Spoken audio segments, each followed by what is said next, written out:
Today's video, we'll be hearing testimony from Ashley Viller, Christina Hanley, and Trooper Sargent Bukhenik. So let's get into it.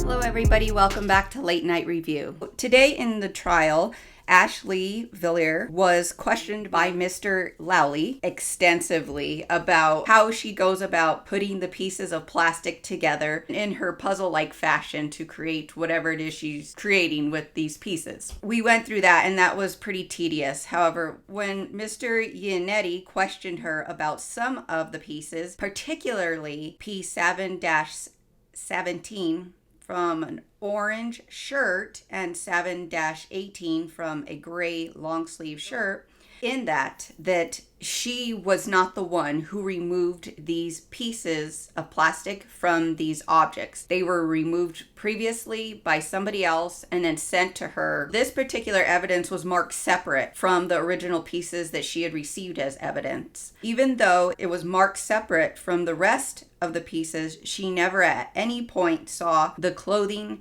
these particular pieces of plastic were removed from. And she never witnessed the person who removed the debris from the clothing. How this is done usually, I don't know. It is quite alarming to me that she wasn't the one that removed these pieces that marked different sent to her separately. She marked on her conclusion that these were from the pieces from the shirt, which is misleading as evidence.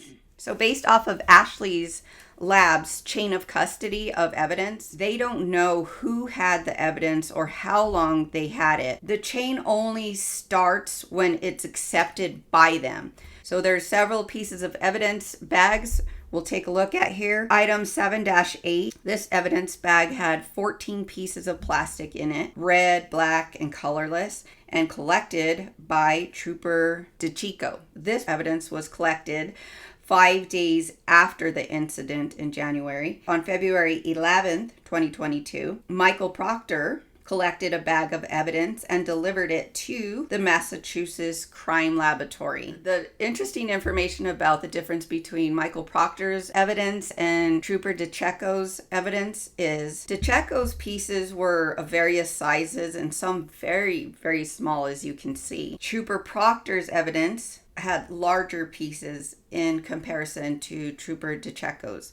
And the problem with that is they're saying that Michael Proctor found this large piece of evidence at the scene of the crime days later, and that it was basically missed by all the other officers who were searching the area. Yet, if you look at DeChico's evidence, and there's like little pieces, so it's just kind of hard to believe that that large piece was not noticed. That is quite strange, and so that was pointed out during cross-examination. Not only did he go and find this larger piece days after, it was actually 2 weeks, so like 13 days after the crime took place. It was 13 days later that Trooper Michael Proctor happened to be driving by that property and saw the piece there. And actually, there were even more pieces found by Trooper Proctor several days later after that. So that would put it at 3 weeks later, Trooper Michael Proctor found some more evidence there. And of course, he was the one that delivered these these 3 bags of evidence to be examined by the lab. And it wasn't until after Michael Proctor delivered these bags of evidence that Miss Ashley was able to put together this puzzle. So if it hadn't been for good old Mr. Trooper Proctor, she would have never been able to do that. Now, I'm not saying that the brake light wasn't hers, so don't get that out of what I'm saying. What I'm saying is it's just quite convenient that all these pieces keep getting found up to a month later. But aside from that, that's all we got out of her testimony. And next on the stand is Christina Hanley. Christina Hanley is a forensic scientist for the Massachusetts Forensic Crime Lab, and she's been there for 16 years. She looked at the pieces of glass and the pieces of plastic under her microscope, and she went ahead and checked out the pieces of evidence, that being the glass and some of the plastic. Were examined microscopically. No physical match was found with the piece of clear glass from item 714. One of the pieces that I had labeled as piece E from item 3-3 was found to be consistent in physical and instrumental properties with examined portions of the piece of clear glass from item 714.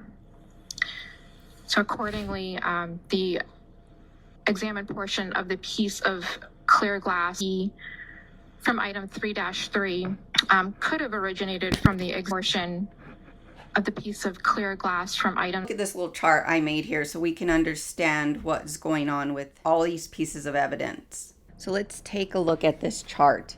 Here in the top column, we have all of the items. So item 3-2 is going to consist of the glass from a cup. Item 3-3 is going to consist of a single piece of glass from a bumper, which has a subcategories of A, B, C, D, and E. Item 7-12 is a glass recovered by Sargent Bukhenik, and there were 9 pieces, A, B, C, D, E, F, and then it goes off to I, K, L. And the last column is item 7-14, and it's the glass recovered by Trooper Proctor. And it's just one single piece. This glass from the cup was compared to this piece of glass from the bumper, and of course its subcategories, and it found that it did not match any of these pieces. And then we go to the next column for 3-3, which is the single piece of glass from the bumper, and E was analyzed using various methods including microscopy, UV light, and glass refractive index against the single piece of glass found at the scene by Trooper Proctor, and it did match. Now what's interesting about this is when you get this piece from 7-14 recovered by Trooper Proctor, this was analyzed against the cup in 7-2 and it did not match. And it was analyzed against the 9 pieces here found by Sargent Bukhenik, and it did not match any of them. So the only piece that was found to match something was this piece that was found on the bumper of Karen's vehicle when it was in custody at the Sally Port, when it was in custody by the Canton Police Department in the Sally Port, and it was the only one that matched anything. And this piece, okay, scratch all that.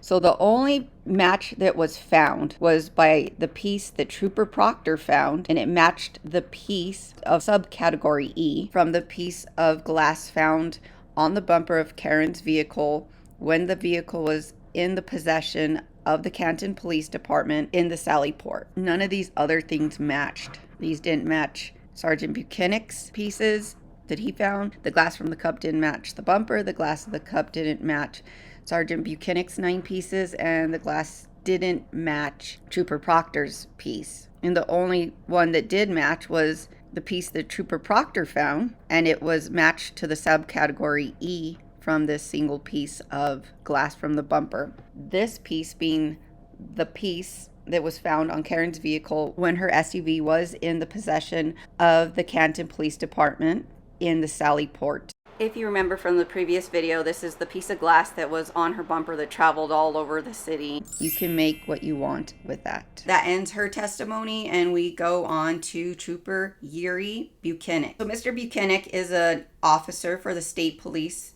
of Massachusetts, and he is the one who went to interview Jennifer McCabe, Matt McCabe, and Brian Albert at the McCabe home. He said him and Trooper Proctor went together to the McCabe home in one vehicle. Residents have one. We first spoke with Miss Jennifer McCabe. We then spoke with Mr. Matt McCabe, and then we spoke with Mr. Brian Albert. And with reference to each of those conversations, were they done collectively or separately, or how were those interviews conducted? Each interview was conducted separately. We first interviewed Miss Jennifer McCabe with request of Mr. McCabe to give us privacy. He proceeded upstairs. Once we were done with that interview, Mr. McCabe came downstairs, and Miss McCabe gave us the same courtesy. And once that interview was over, Mr. Brian Albert had arrived, and we interviewed him briefly. Is that sort of the typical process of how at least your unit conducts interviews with respect to civilians? Yes, with cooperating civilians, we typically advise them they were going to be, we schedule an interview, we proceed to their location. Jen said that Brian was there while they were being interviewed. So I'm not quite sure who is wrong here or whose memory was wrong here, but that is what he's testifying to. Now, in this point in the trial, they did show pictures of John's body to the court. However, they did not show us, so we can't analyze any of that. Trooper Bukhenik said he was the one that interviewed Karen Reed at her parents' home.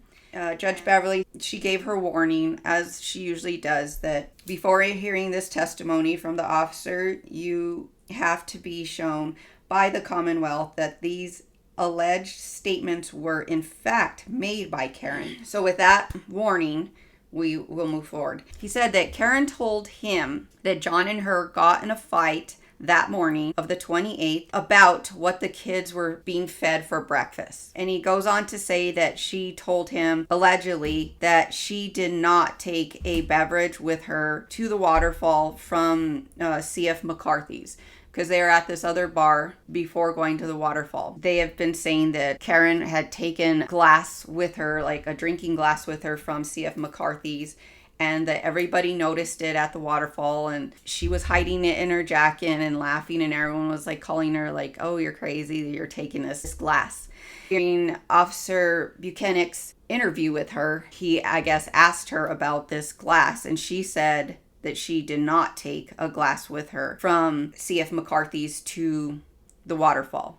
And why is that even of relevance here? It's because the pieces of glass that is being referenced to, they're claiming that this was that glass. She allegedly told him that her and John were at the waterfall bar for about an hour and that they left to 34 Fairview. And she dropped him off because she said her stomach was hurting her. And so she made some 3-point turn and left. She didn't actually watch him go into the house. I'm thinking this Karen, she must have a lot of stomach issues, because you remember when she also was down on a vacation with John and all of his friends and family, how she wanted her own room. I'm thinking Karen might have a lot of stomach problems. So I don't find that too hard to believe that maybe that's why she didn't stay, was because her stomach was bothering her. And he said after that is when they actually went ahead and seized Karen's cell phone and her vehicle. And of course, that's when the tow truck came, loaded up her vehicle, and went ahead and transported it to the Sally Port at the Canton Police Department. And that was actually the end of trial day 20.